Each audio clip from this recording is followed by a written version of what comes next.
everybody, and welcome to the General Eclectic podcast with Roger. I'm your host, Kale Zeldin, and we are coming at you here in the wake of our last podcast we did with Helena and her really amazing story. If you have not yet seen that show of ours, the link is right below here. You definitely check that out. It's really quite an eye-opener. But afterwards, Rod, we have... we're now in the wake of the NCAA swim meet in which one Leah Thomas has won at least one of the events by a good bit. And you, of course, I see what you did there on the blog. You went with swim not by lies. So what's going on? What is all this stuff? And it's just kind of nuts, right? Yeah, Leah Thomas is the name that this biological male who calls himself a transgender woman has adopted. Leah Thomas is an NCAA women's, quote unquote, women's swimmer, and he's been dominating all season. And now he's won a national championship because he's so much massively bigger and stronger than the women he's competing against. And, it's grotesque. It's so unfair to these women. I saw an interview that ESPN or somebody did with Leah Thomas after he won, and this tall, broad-shouldered man who's got this voice, but no, it's a woman, right? Yeah. And then you saw the picture. It's just widely shown online. On the grandstand, right, of the awards. Leah Thomas towering over all these other women swimmers. Yeah, to be fair, there's a slight, 6-inch, riser there. So Rod, so it wasn't quite as tall. Okay. Yeah, but anyway, no. but it, I watching that, I thought, what is it going to take for the American people to realize how insane this is and how unjust it is to female athletes? They're destroying female athletics.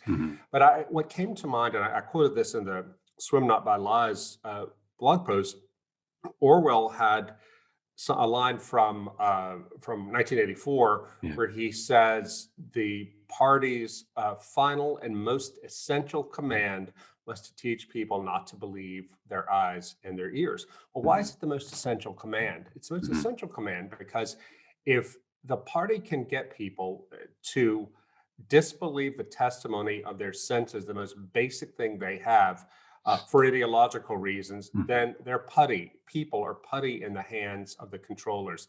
And I think this is a real turning point, or should be a turning point. If the American people accept this lie, then there's no lie they won't accept.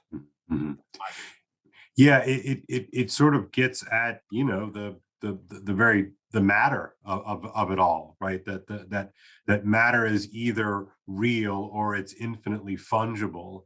Matter, as in the stuff, the flesh and blood, and it gets into that. It veers into that territory that our friend Mary Harrington talks about with this sort of the lie of the meat Legos, that we're just infinitely interchangeable and we can just sort of say what we want. But I was struck by that quotation from Orwell's piece. That it's funny to think about that book.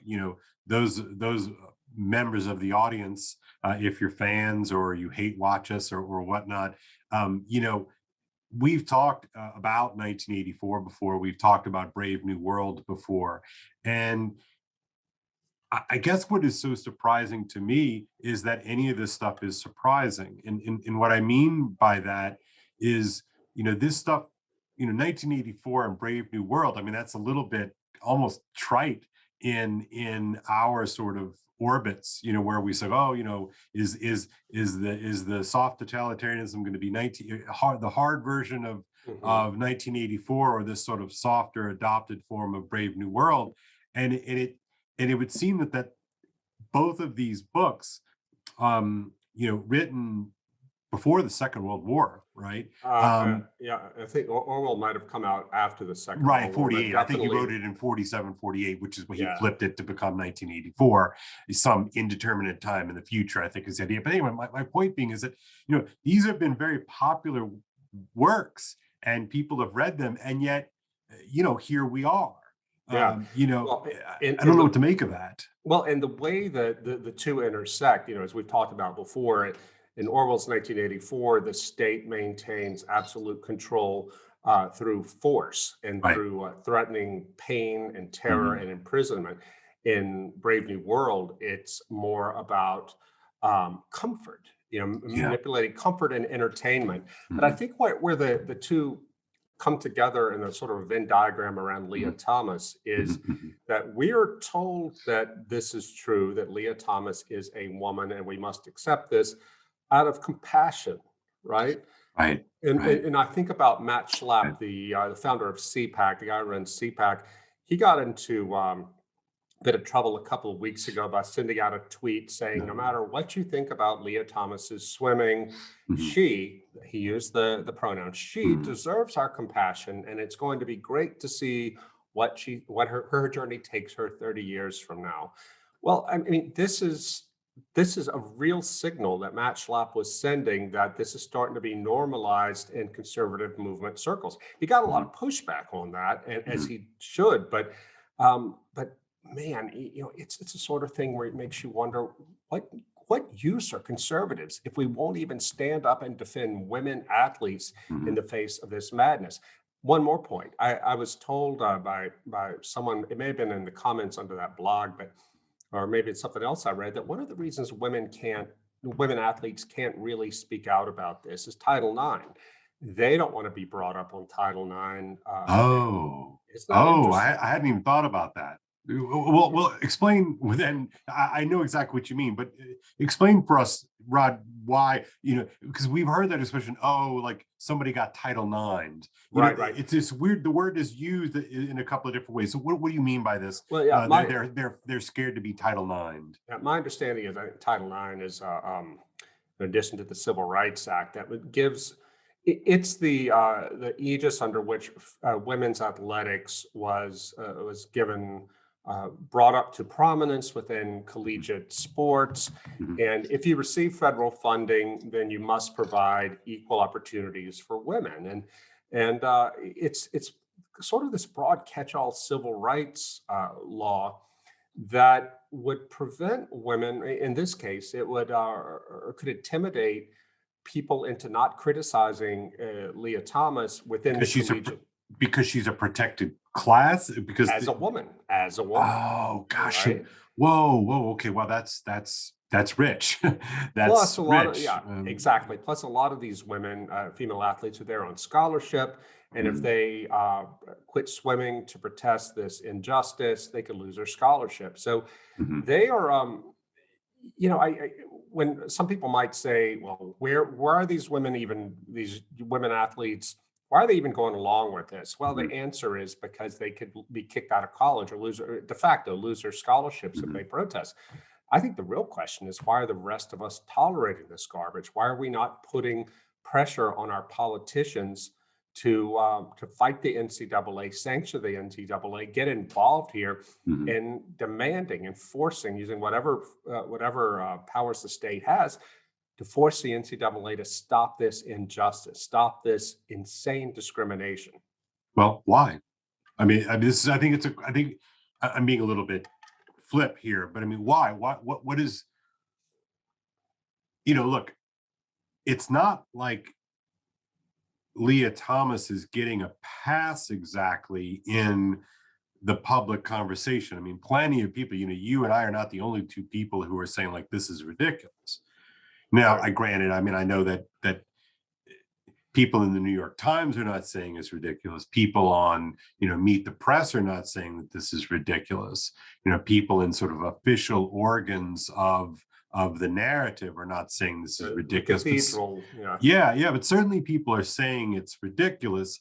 Yet the NCAA appears not to give two craps No, about no. any sort of pushback. Why? Look, why? You Well, know? because this has already been accepted as true in the Ah, ruling class, okay.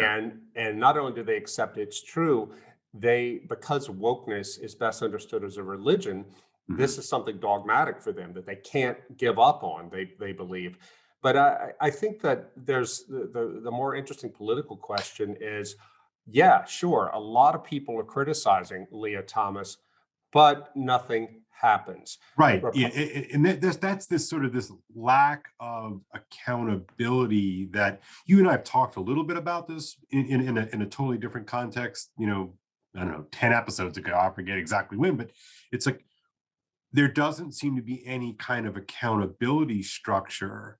There seems to be completely buffered from any kind of outside criticism.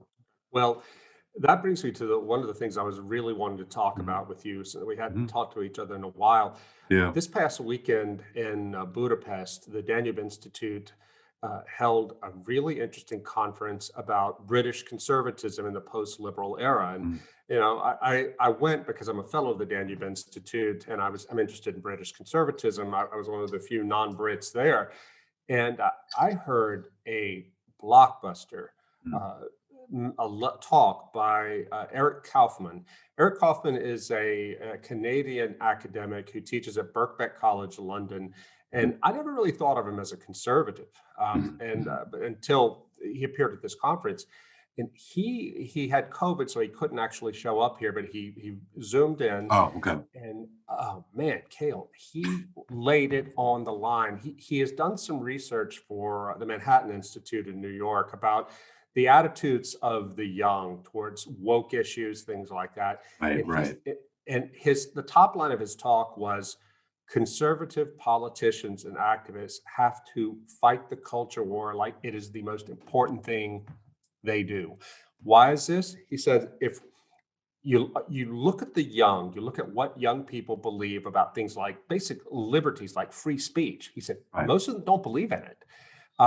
They have taken up the woke narrative, and it's overwhelmingly popular with them.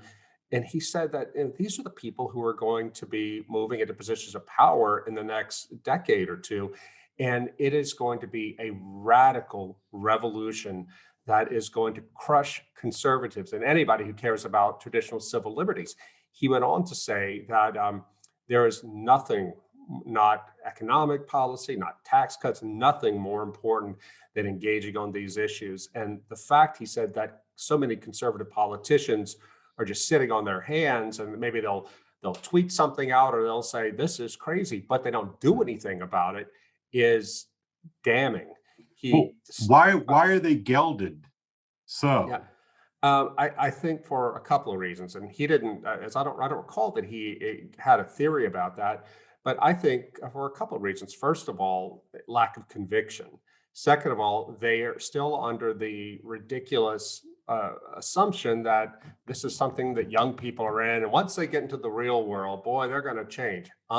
Ain't true. Yeah, I think that's an It's important. You repeat that. I think Yeah, that's probably a happy lie that people yeah. content themselves with, or Yeah, a something, lot of right? normie conservatives, especially Republican politicians, Uh-huh. are convinced that wokeness, including the trans thing, BLM, and all that, it's just a passing fad that Mhm. excitable college students care about. But once they get into the real world, they're going to sober up and move to the right.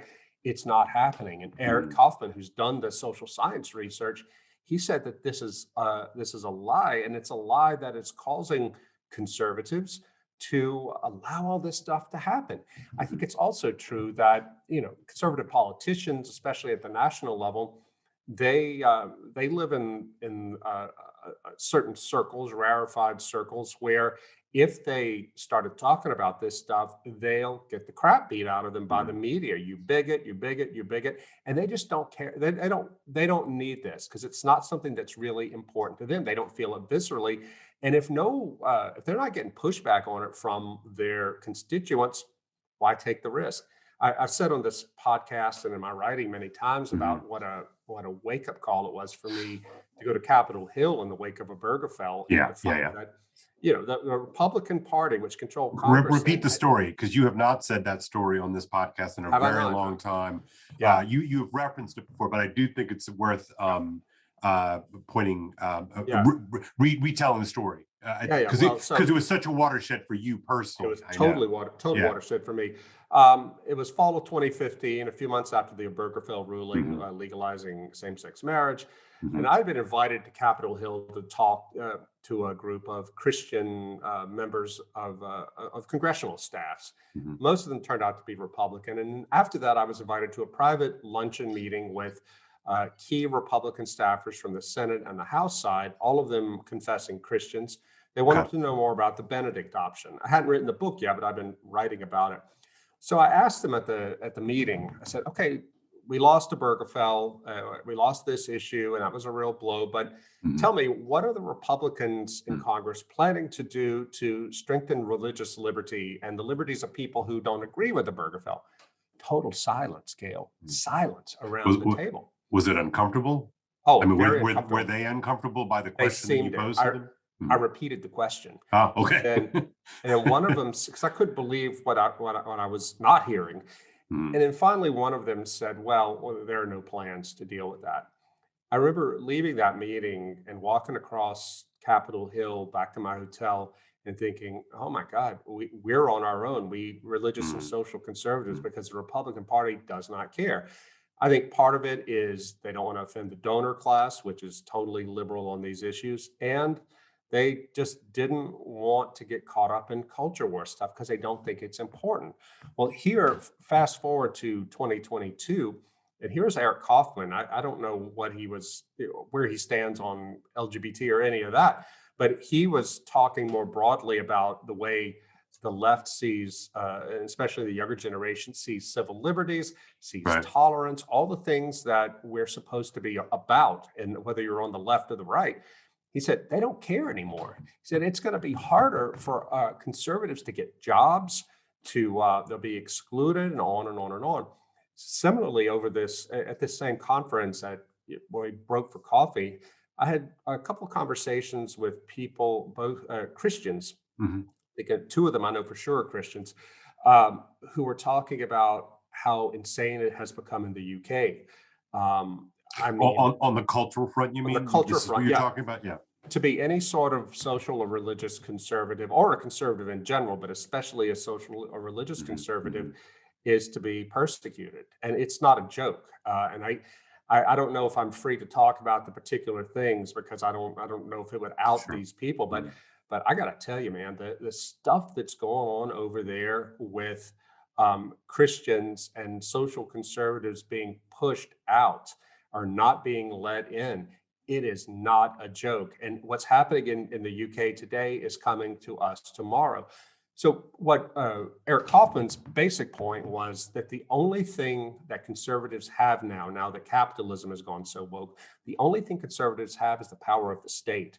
And he said that conservatives have got to get over their, Reagan era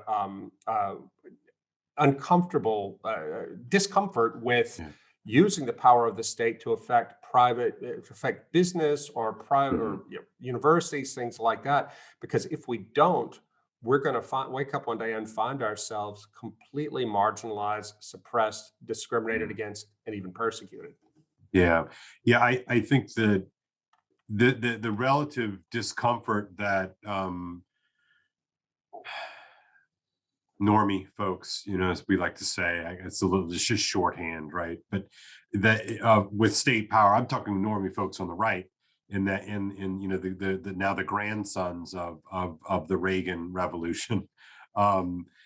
There's this, you're right, there's this unwillingness to sort of broach or open up the possibility of using state power in such a way that would put curbs on things, that when you and I were in our, 20s, it would have been sort of that kind of default social libertarian position, right? That, there are a bunch of different versions of it. One is sort of, you do you, or, I don't care what you do in the privacy of your own, your own world, that kind of line. Yeah.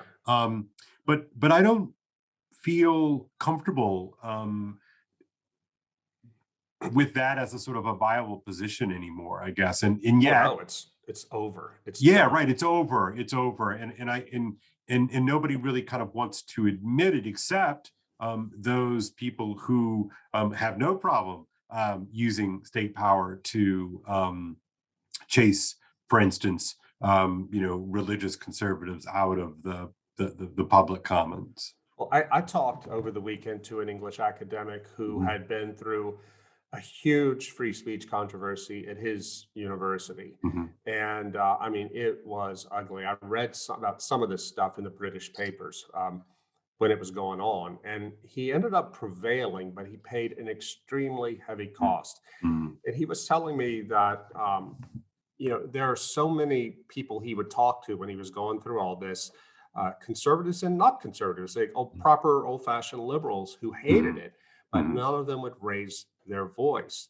And a lot of it is just old fashioned cowardice. Mhm. Nobody wants to be set upon by these mobs. Mhm. But he also said that there's a big temperamental difference between the people on Oh. the right, people on the left. He said that for people like us, and he's a conservative, Mhm. he said politics is just part of life, and in the end, we just want to spend our weekends, golfing or hanging out, barbecuing, things like that. He said for people on the left, it is their life, Mhm. and they care a lot more about this stuff than most conservatives do.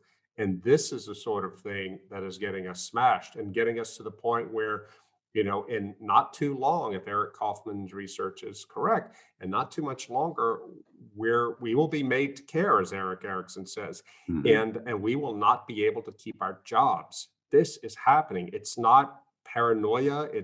I get this on my blog. Yeah. Sometimes there's certain people who are like, well, they thought Elvis was bad back in the day. Yeah. It's like, we're in a five-alarm fire. And to hear a prominent academic and social science researcher say it so bluntly and with Mhm. a real sense of alarm. And someone told me later that Eric Kaufman has undergone a really rough time at his college, Oh, just okay. on academic freedom issues. Right. Right. So Right. these are people who are, in a similar way, come to think of it, that as the people who grew up under communism, trying to warn us like this is Mhm. happening now.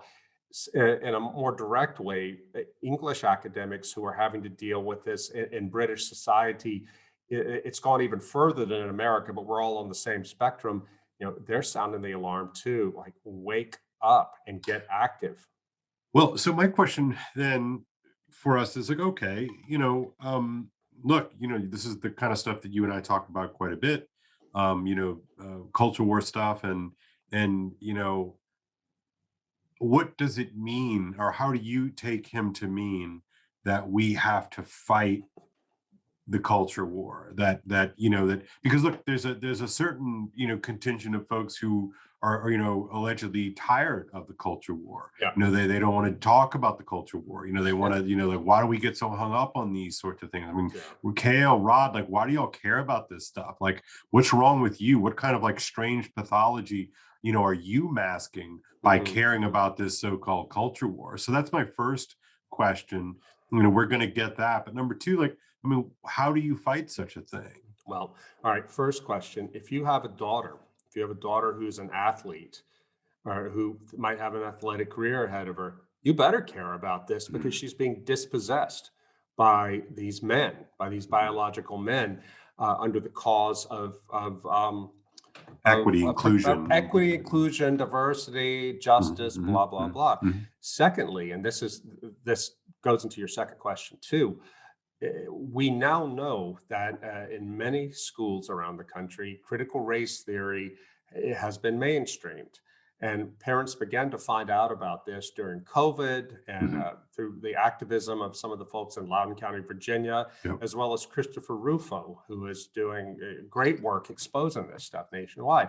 And not only critical race theory, gender ideology Yeah. is a big thing. And if It's people don't, connected. It's connected, of it's course, all but connected. but it's good. I think you're right. There are sort of two strains of it, and Yeah. that's good. I think it's important to point that out. Intersectionality. I mean, Right. Yeah. Yeah. and, Yeah. and look, they don't want people to know about it because they don't want people parents to get hot and end it.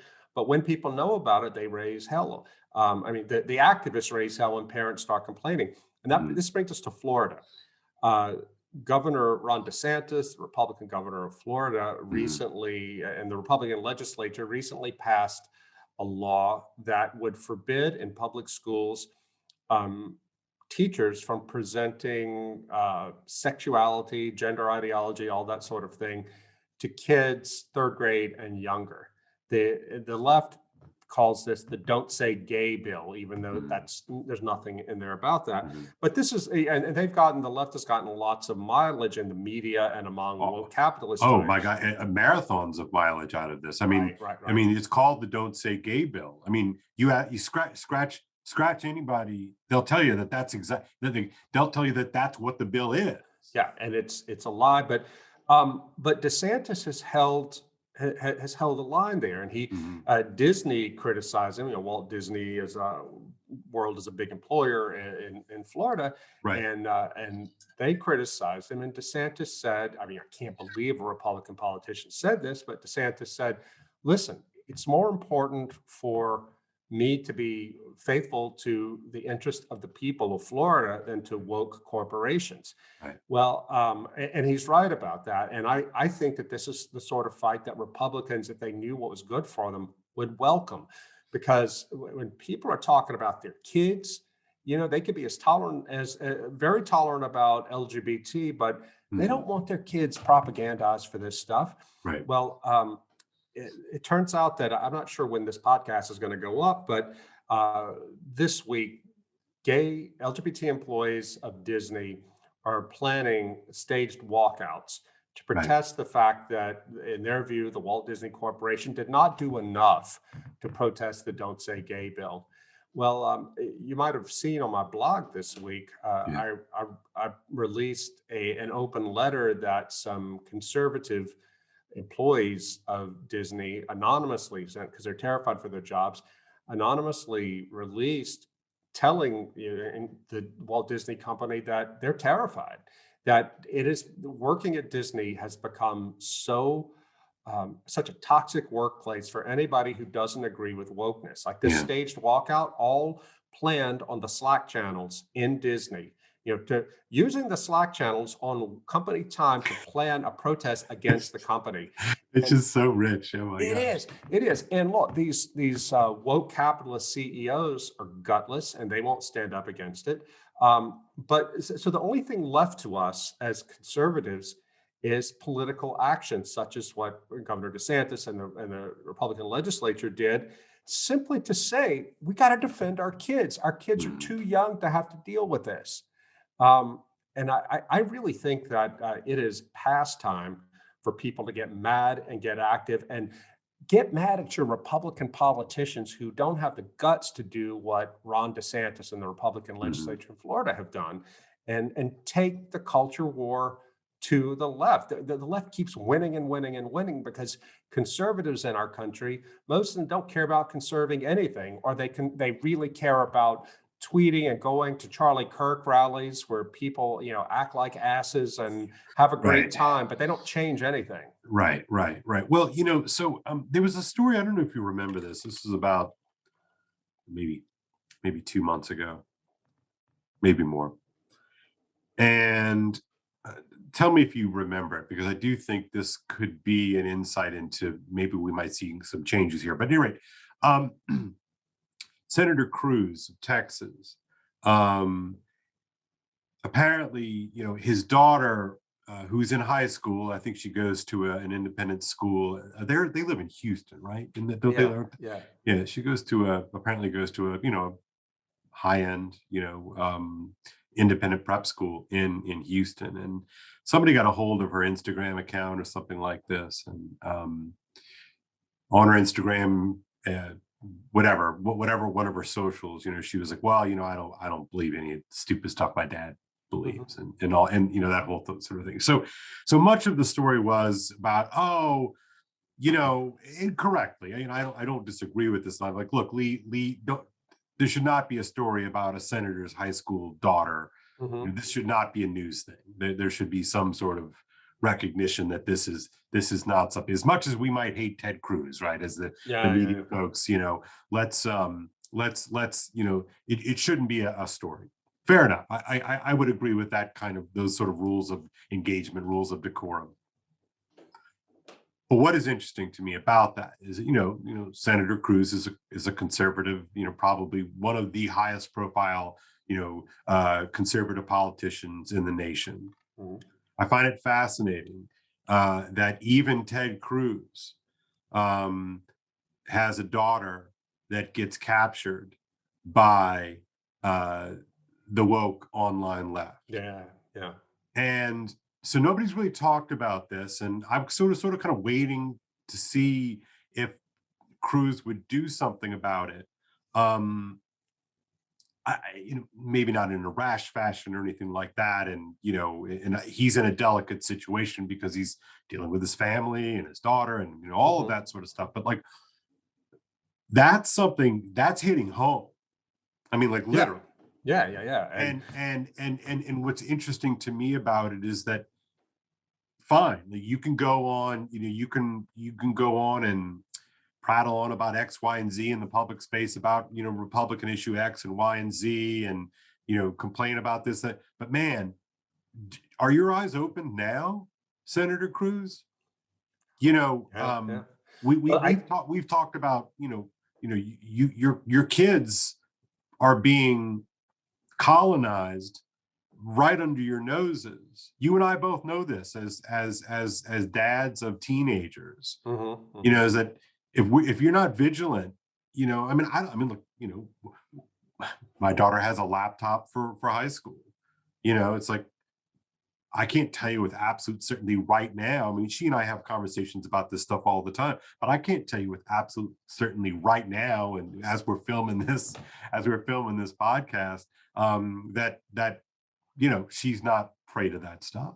Yeah. Well, I mean, look, we don't know how Senator Cruz's daughter became radicalized on this point. Well, we do, Rod. Stop. Yes, we do. I'm being a little bit of a jerk here, because it's a combination of more than likely a woke school and woke social media. Well, what I'm saying that's how Senator Cruz's daughter gets colonized. We don't know about the school she's in, but right. we do know about social media, and and I don't know in the Benedict option. I quoted, gosh, what is that woman's name? She died last year, Judith Rich, I want to say.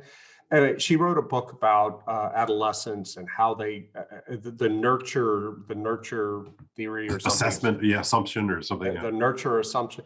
And one of the things she says in there is that when a kid gets to be, 12, 13, 14, their peer group matters more to them than their parents. Right. So you have to be prepared for that. And, and whether I think it's entirely possible that this Cruz girl could be at a school where none of this is taught in the curriculum, but it's it's ambient in the social group. Sure. And in that case, I'm not sure what legislation could do to stop it, but they're not doing anything. Well, so this is why I'm asking the question, because I'm as outraged about this stuff as you know. I mean, we're friends, we talk, everybody else can listen to our conversations all the time, and this is the stuff that animates me. And I've been thinking about this actually, is that what are the kind of things that get Kale and Rod torqued up, and it almost always has to do about kids. It's always forced people preying upon children in some way, shape, or form. This is a huge animating principle for us, and I don't know how what is. Who am I? I'm just some teacher. You're a writer. I mean, who are we? We don't have power.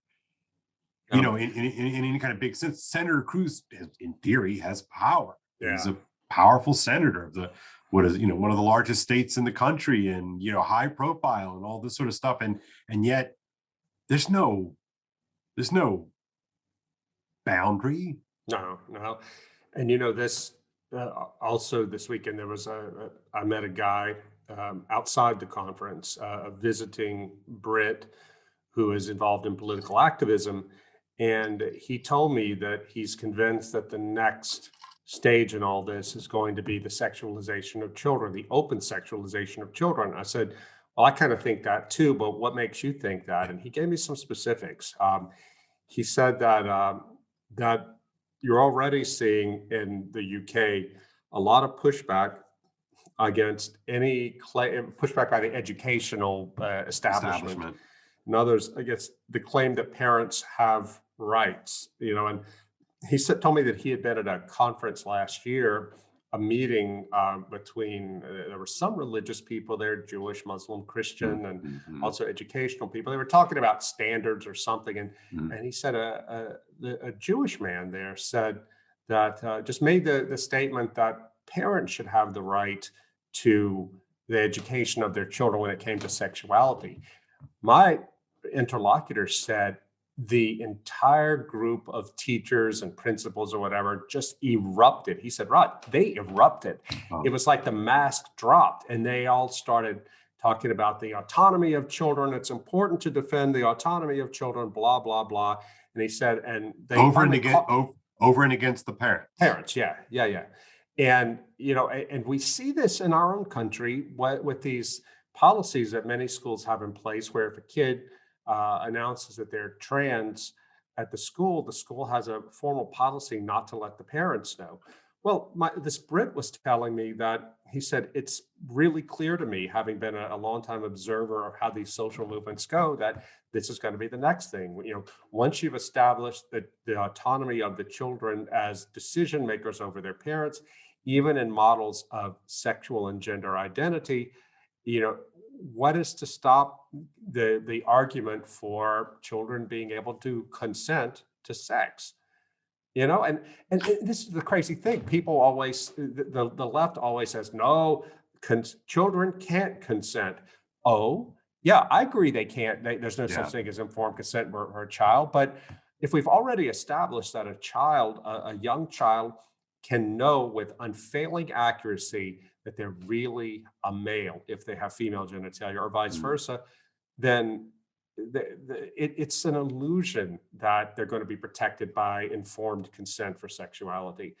And again, this is one of these things. This man I was talking to, he's not an academic, but he's been involved in politics for a while at a pretty high level.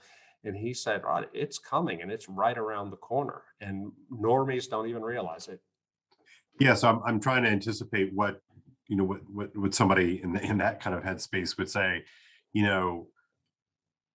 I'm sure there would be attempts to say, "Oh, Kale, oh, Rod, come on, you're spooked. You're always crying, and you're always sort of playing the Chicken Little game here." But the track record's pretty clear here, and if for those of you who might doubt what Rod and his interlocutor are talking about, I mean, just do yourself a favor and go into some.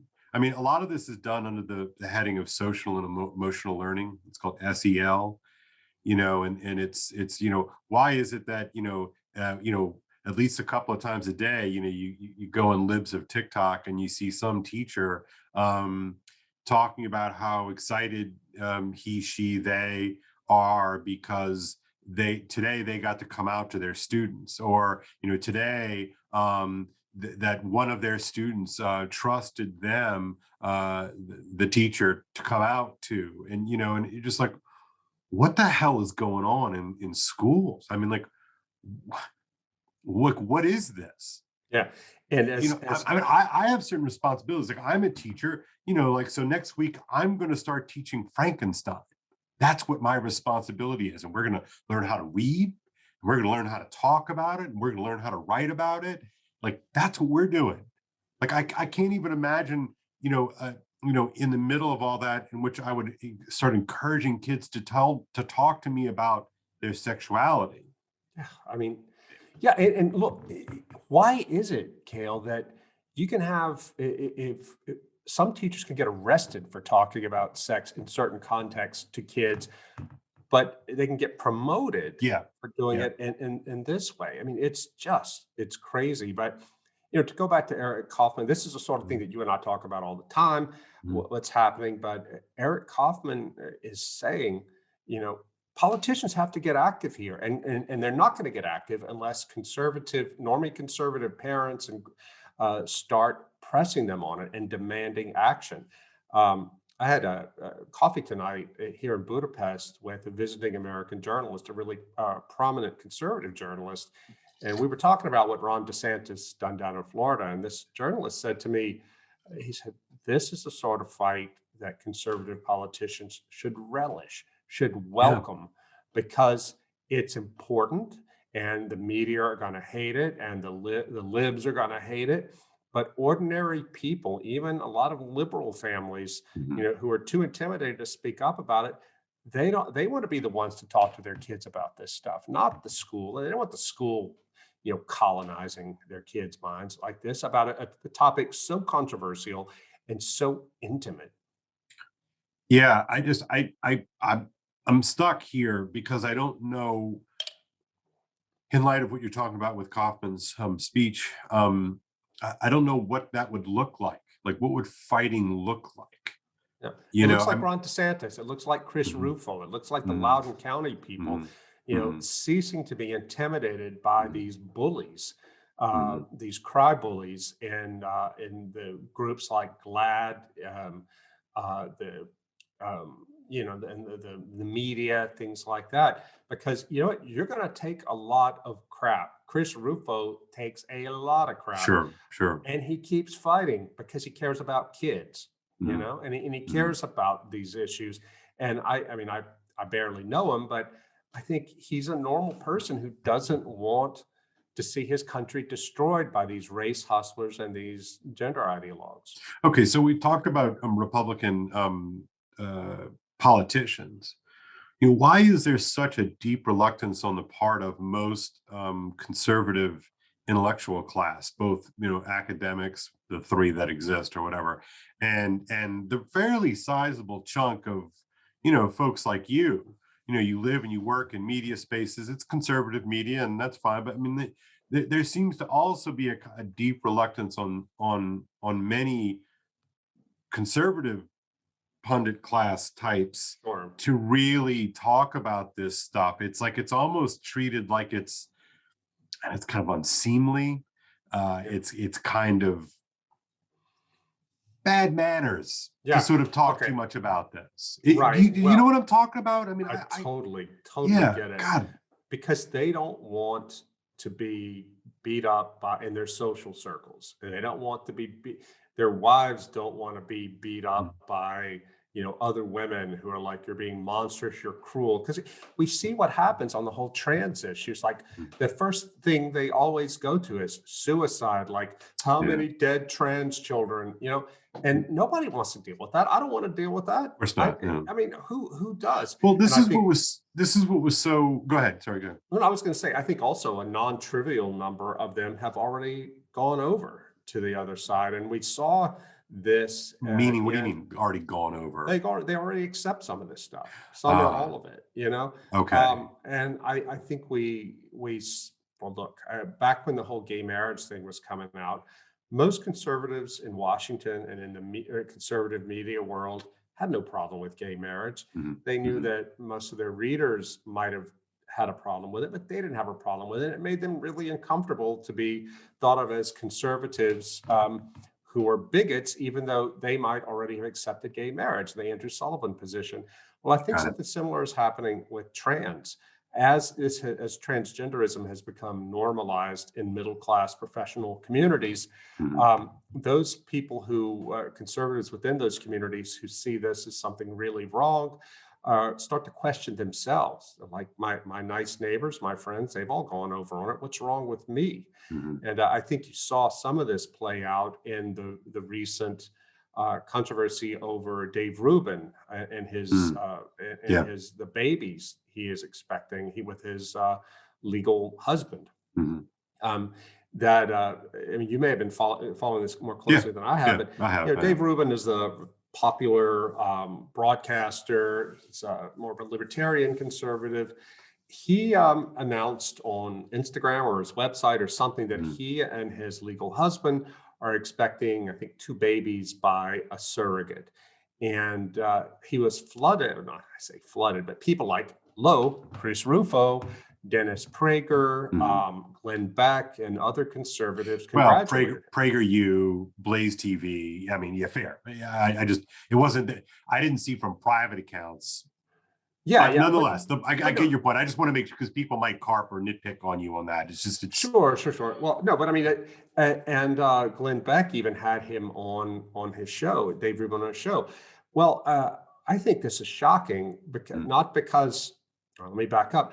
I think it's shocking mostly because in order for these two wealthy gay men to have children, Mhm. they bought the kids. They rented the womb of a surrogate, Mhm. and Rubin explained in detail how this came about. I think they had to create 18 embryos, which you and I believe as Christians, these Yep. are 18 human lives. So only a handful, or one or two could be, or two or three could be implanted, and Yeah. it's just, What happens with the 15 others? yeah. Oh, I they're mean, discarded. Yeah. this is the kind of stuff that nobody ever wants to really talk Nobody about. wants to talk Nobody about wants it. to face. I tell you, one time I had a conversation with a couple who had a kind of later in life conversion to the faith, and prior to that, they had been struggling with conceiving their own children, and so they went through that whole process of IVF, et cetera, and you know they it was interesting because they did it through IVF, had I think two children, and then conceived naturally afterwards. But anyway, the point is that I remember her telling me one evening, kind of awkwardly, but whatever. People just tell me stuff. I don't know if you have that problem, but people just tell me stuff. And yeah, she was like, yeah, so every year we've got to have this conversation where we're like, all right, do we pay the bill? I'm like, what are you talking about? She's like, well, we've got, a dozen frozen embryos Wow. in a lab, frozen. And so, the bill comes due every year. So what do you do? The storage bill. Yeah. Yeah. I mean, Rod ripped me up and down and open, totally blew my mind. I'm so naive. Yeah, and that's a real problem. Like, that's Yeah. not just me. I mean, I know these people are good people, and there they are. They did this thing. And they'd since had a conversion. A reversion. Back to the faith, and so. And those babies are going to die one day if the Yeah. mom and dad die. I mean, here's the thing, and I think this is the why so many conservatives find it difficult to criticize Dave Rubin, is because they've already bought in vitro fertilization, and Right. a lot of them are complicit with it because we Americans are consequentialist. How can you deny the happiness of a childless couple? And I have friends who are childless, and it is painful. Oh, it's awful. Not, Yeah, totally. not childless by choice, Yeah. but they're Christians and Yeah. realize that they can't create human life to destroy it just so they can get a child. But I think the Dave Rubin story, leaving aside whether or not gay people should be able to create, bring babies, bring children into this sort of family. Leaving aside that, we Americans have come to think of the creation of human life as a commodity. I was just going to say, it's sort of it's a commodification, and it's as Mary Harrington had a good article in the wake of it all. It's a sort of participation in the notion that human beings are just machines. It's sort of that King's Northian machine type frame on it. It's like women; these women are just sort of discardable womb havers. I mean, people even use those kind of bizarre phrases. And libertarians will say that this is a good thing because women should be able to maximize the utility of their wombs to make money. I mean, it is awful, monstrous. just awful. It's and awful. So much of this is baked into the way we live, even normie conservatives right now. But I think that, but I did see one of my American conservative colleagues, Declan Leary, published a piece saying that, see, this is what happens when conservatives make common cause with anti-woke liberals like Barry Weiss, Andrew Sullivan, Dave Rubin, et cetera. And we shouldn't do that. I think he's wrong about that. I think that, and I'll tell you why. I think that we people like Glenn Beck and Dennis Prager and others had no business sending, as conservatives, sending congratulations to Dave Rubin. You just didn't have to do that. Right. But we can still make allies with Barry White, Dave Rubin, all these others around issues of mutual concern. I keep going back to what I learned from Camilla Bendova, the woman who was such a brave Catholic activist against communism in Czechoslovakia. Her husband went to prison. Right. She told me that even though they were the only Catholics, she and her husband, the only Christians in that inner circle around Václav Havel, which was Bohemia, both literally and figuratively, they had very colorful sex lives.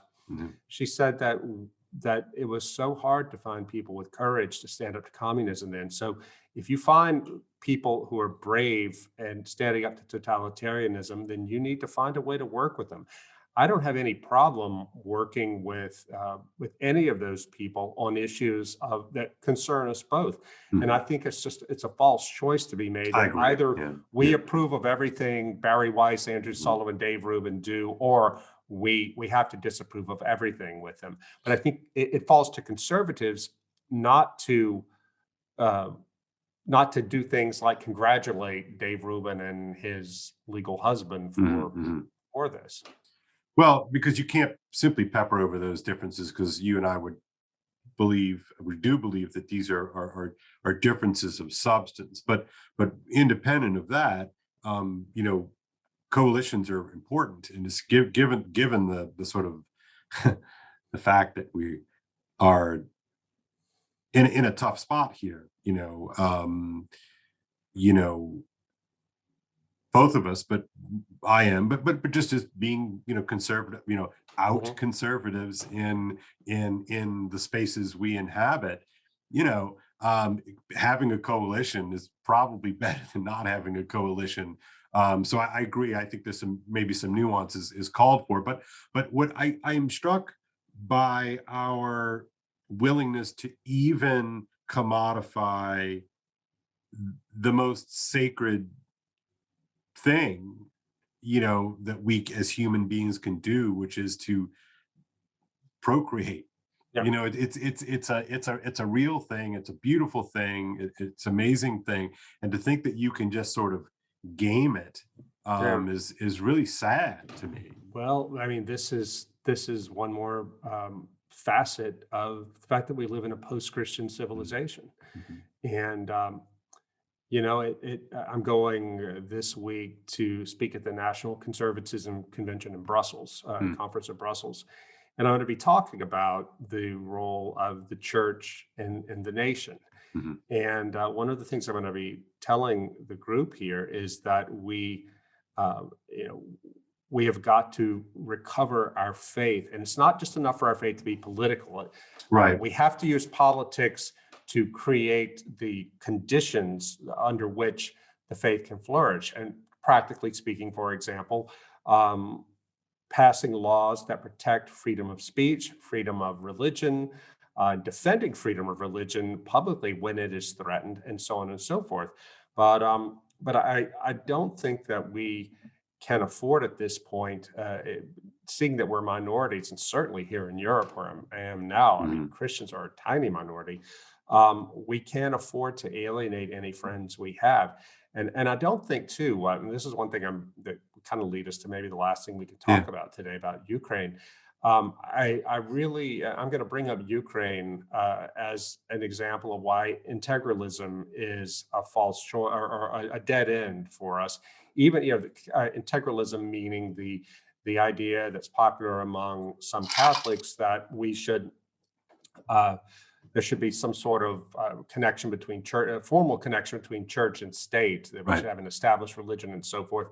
I can see why that is intellectually interesting, but you could end up in a situation like Patriarch Kirill of the Russian Orthodox Church. Mm-hmm. They don't have, they have a kind of integralism in Russia where the Russian Orthodox Church is semi-established and they're in Putin's back pocket. Well, now that this war is going on, a war that has been widely denounced even by many Orthodox Christians and bishops around the world from different jurisdictions, by which I mean the Greeks and the Americans. Mm-hmm. Kirill can't say anything. He might well think the war is a good idea. He might think it's a bad idea, but formally, he's got to bless this war. And this, I think, is one of the problems with seeing religion as instrumental to national cohesion. It is important for there to be meaning and cohesion and structure, moral structure within any nation. But to tie it closely to the government like that, I think, is a really dangerous thing. Well, because then it disallows you as the church, let's say, to fulfill your prophetic role. Exactly. Which is, look, historically, that's been such a huge check against the ambition of, soulless men, let's say. And look, this is why church corruption drives you and me so insane, because we recognize that the great thing that the church can and must be is a witness to the gospel.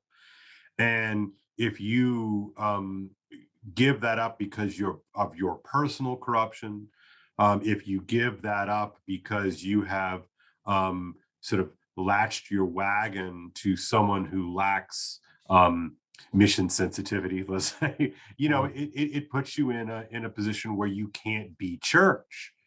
You can't be, the church always has to remember that it's always in part, a Jeremiah. Yep. It's always in part the person who's going to say, yeah, I know this is not popular and I know this is going to get me into hot water, but I got to tell the truth.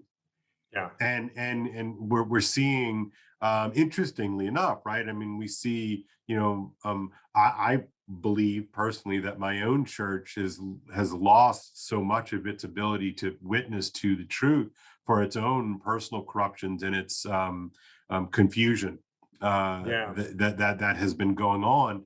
And what you're talking about with is it the patriarch or the metropolitan? Patriarch of Moscow. Patriarch of Moscow is under, again, whether he is personally opposed or not, it kind of doesn't matter. Yeah. You won't know, right? You won't know that stuff. Right. And so I think that Pope Francis has said some really good things criticizing this war and the brutality of the war. And I appreciate that. I'm not a fan of Francis, so I appreciate what he's had to say. But it's also the case that in the past couple of weeks, I think since you and I talked, that one of Francis's proteges in Argentina, if I'm not mistaken, a bishop, was convicted of sex abuse. A guy that Francis protected. Literally. I mean, brought him to Rome and gave him a job. And, it's funny. So I saw this online and some of the Pope's splainers, fans of Francis, and that's fine. Like, that's your thing. We're twisting themselves into knots, justifying, that, oh, well, he's, due process and, all this sort of stuff. And it's just, it just strains credulity. It's not due process. I mean, come on, stop it. He's protecting one of his boys and it's a bad look. If anything, it's just bad. Yeah, well, and here in Europe, the German Catholic Church is in such a hot mess right now. But Cardinal Marx of Munich last week was I think it was last week, maybe. Yeah, it was last week. Yeah, photographed at a queer mass with the rainbow flag draped coming off the altar. And it's like one thing I tell people, I'm going to tell them this at NotCon too. It's like, we can't look to our leaders, our religious leaders. A lot of times they're just corrupted, but that doesn't excuse us. That doesn't give us the right to turn away from the church, but it also doesn't give us the right to say, well, our leaders are bad, we can do nothing. No, you're a Christian too. Live up to your baptism. Get involved. I'm going to be meeting in Brussels at the NatCon conference, Päivi Räsänen. Päivi is really one of the heroes of our time. She is a member of parliament in Finland and a former state minister. Yes. Yeah. Päivi went on trial earlier this year for hate speech crimes in Finland because she tweeted out 2 or 3 years ago criticism of her own church bishop. She's a Lutheran. church bishops for embracing LGBT pride. And the offensive, the hate speech that she quoted was from the Bible.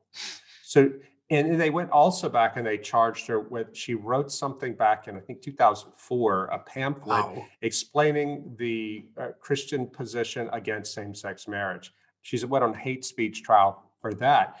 So we're waiting for the verdict now. The trial ended. We're waiting for the verdict, and this is going to be huge, because if she's convicted as a Christian for quoting the Bible, then it sends a horrible, horrible signal. But she is so brave. I mean, she is a cheerful. I've talked to her online before. I don't think I've ever met her in person, but she is cheerful. She's a grandmother, and she is not backing down. And more people in America need to know about her, because the things that are happening here in Europe right now, Kale, I keep saying this, they're coming to America, and vice versa. I mean, the people over here, since you and I talked last, I've given a couple of talks to high school students, and it's still just extraordinary to me to see that for all their involvement in international social media, they still don't realize how bad it can get in terms of tribalism and hatred. Yeah. I don't, I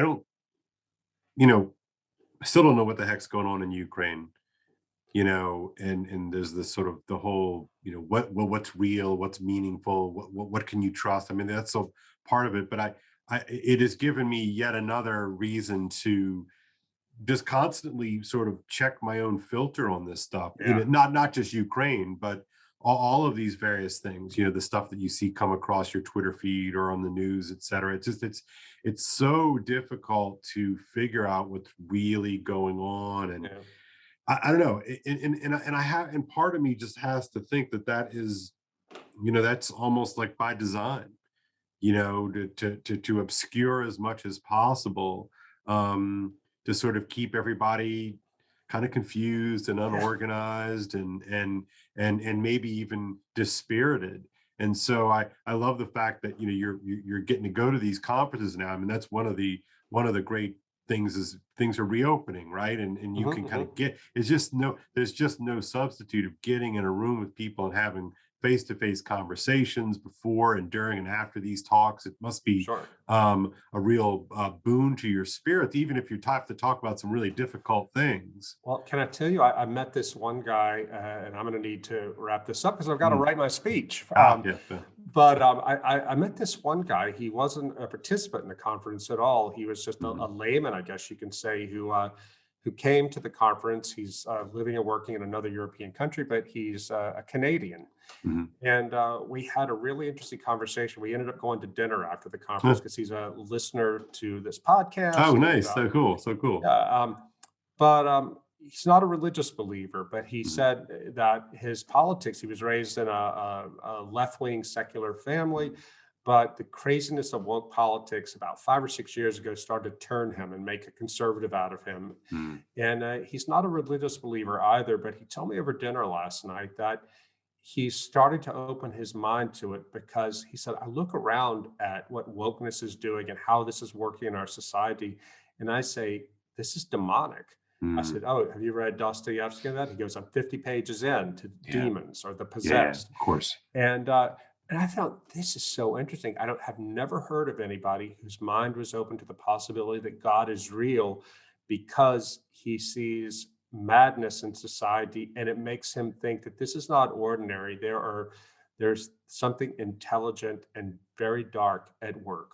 Yeah, I can't escape it, Rod. I mean, that's where I am, and that's certainly how I felt in the wake of our conversation with Helena.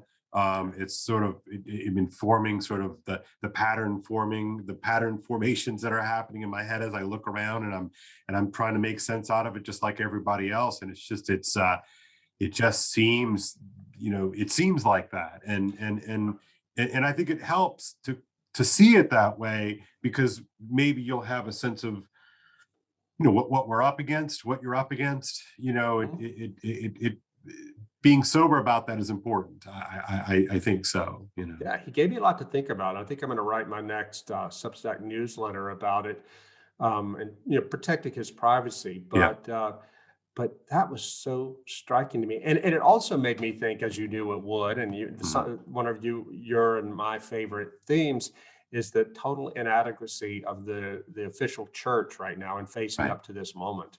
Right. And but that's what you lose, Rod, when you lose your the power of the witness and the power, that prophetic witness. It's so funny. It's that phrase has been largely co-opted by the sort of the left leaning strands in Christianity, is sort of this prophetic witness, because it's oftentimes talking about racial politics or sexual politics and these sort of things. But whatever. But the prophetic role is real.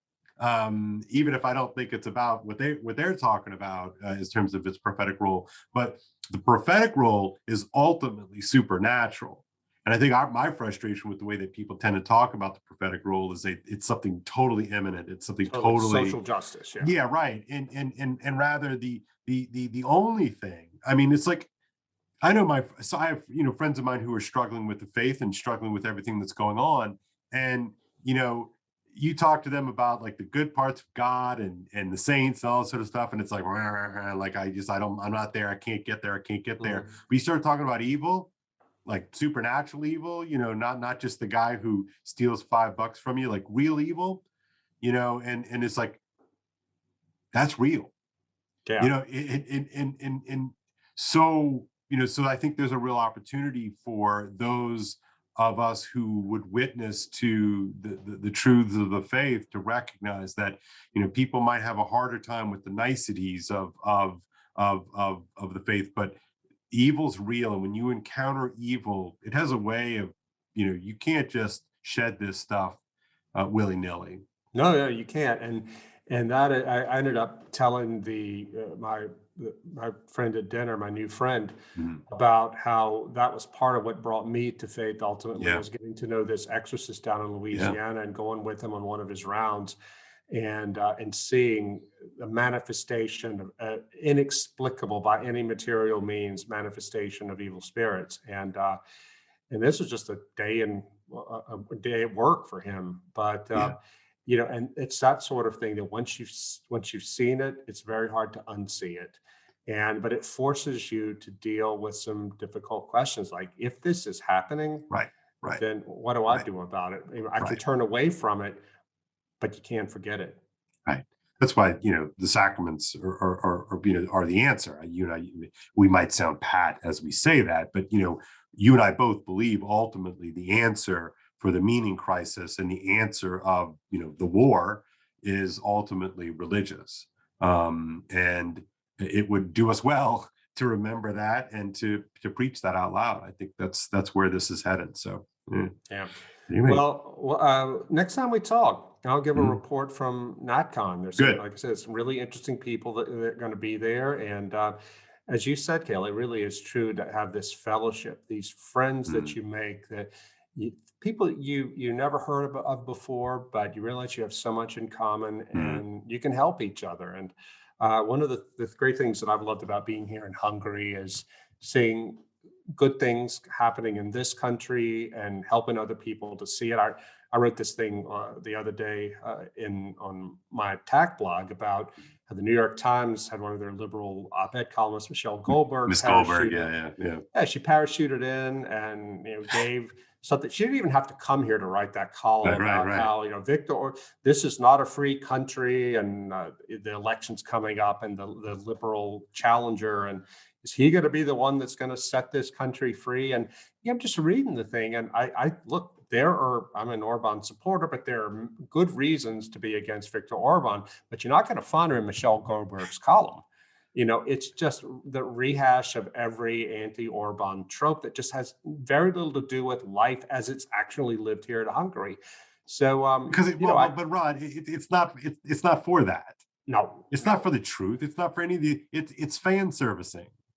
That's exactly right. It's fluffing up the readership, the paid readership of the New York Times. That's what this is for. And man, I hate that I have to go now, because I wanted to tell you. No, I wanted to tell you really briefly. I finally figured out here in my apartment in Budapest. I don't watch a lot of TV anyway, and I turned it on when I first got here and saw only Hungarian channels. Didn't turn it back on. Well, the landlady told me, CNN is there. Oh, really? I said, well, Rod and CNN. This is great. All no, well, I right. said, well, let me go watch. I want to see some actual footage from the war. Yeah, I yeah, yeah. turned it on and watched the talking head lady talking with like some retired U.S. military officer who's now at some think tank. Mm, And it was the mm. most pro war in the sense of the U.S. has to get involved Yeah, yeah. thing. It was like the bizarro version of Russia Today, Russian propaganda. Yeah, RT. And Yeah, yeah. yeah, and I know the American guy's entitled to his opinion, but I kept waiting for the CNN woman to ask him a challenging question. Just one, just Mhm, challenge him. Just, because stuff, it was pretty easy to challenge him, but she didn't. I mhm. told an American friend, I started off in disgust, and I told an American friend about it. I texted him, and he said, look, Fox is the same way, Yeah, except for Tucker, yeah. that the American people are being propagandized into wanting war. And Well, I get, it's the next thing, Rod. COVID's done apparently until mhm. it's not, but COVID is currently done because Ukraine is more interesting, and now people have all flipped their avatars on Twitter and Facebook to the blue and yellow Mhm. flag, which fine. Like I'm on the side of the Ukrainians Yeah, I'm on the too, side right? of Ukraine Yeah, too. yeah, I want right. Russia to lose, but Right, right. But it's like it's just the next thing, and we're gonna get all excited about that, and it's like I'm just struck. It's like we are a deeply unserious people. oh, I mean, it's hard, man. It's hard. It's hard. It's Nancy hard. Pelosi reading Bono's St. Patrick's No, Day no, no, no. poem. We don't talk about Bono. We don't talk about Bono. We're not doing it. We can't. The No, cringe is too hard. The cringe the is too cringe is deep. too hard. Yeah. But yeah, deeply unserious. Well, I'm going to go be serious for a little while. I All right, wish man. you well, my friend, and I wish all Same my to you. listeners well. And we'll talk to you next week. All right. Don't get nothing on you. Cheers.